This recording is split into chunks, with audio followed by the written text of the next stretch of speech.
Hello everyone and welcome back. I'm Ruslan Alov from the International Sales Department of Circutor.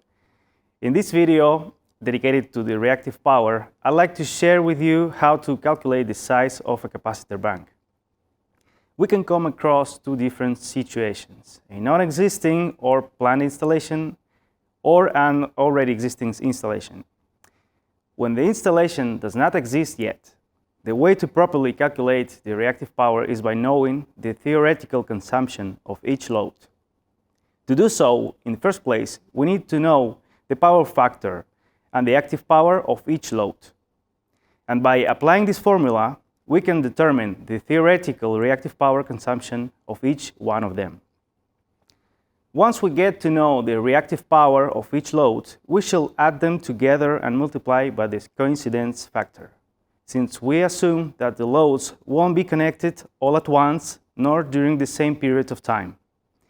That coincidence factor is usually assumed to be between 0.75 and 0.9, depending on the level of activity of the installation. By knowing the total reactive power and the nominal voltage of the installation, we can theoretically determine the size of the capacitor bank. However, bear in mind that by using this method, we are only calculating the power of the capacitor bank, and we cannot guarantee that it will be the definitive solution. To do that, we gotta know, from one side, the type of loads in the installation, if there are variable frequency drives, direct starters, UPS, etc. And this way determine the level of harmonics and decide if the capacitor bank should have filters or not. On the second place, we'd need to find out the timing of connection and disconnection of the loads in order to get to know whether the operation of the capacitor bank should be performed by contactors or thyristors.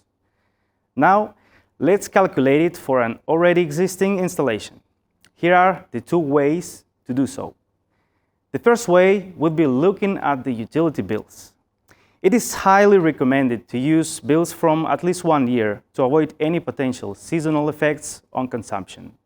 From here on, counting with the consumption of kilowatt hour, kVAR hour, and maximeter power or constructed power instead, we can determine the appropriate capacitor bank size.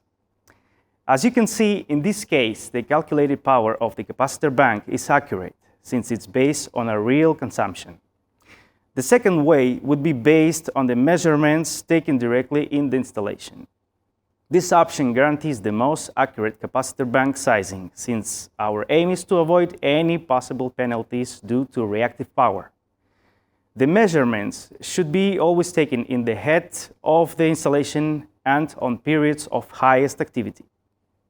Our portable power analyzer, My eBox, is the perfect device to take this sort of measurements. It will show us the maximum reactive power, the variability of the connection and disconnection of loads, as well as the existence of harmonics. Thus, we can certainly determine if the capacitor bank should be using contractors or thyristors, and whether it requires filters or not. Please remember that in case you need any assistance, you can get in touch with us at reactiva@circutor.com and send us your measurements, readings, and electric bills. As always, don't forget to like this video and subscribe to our channel to keep up with our latest news. Thank you all for your time and have a beautiful day.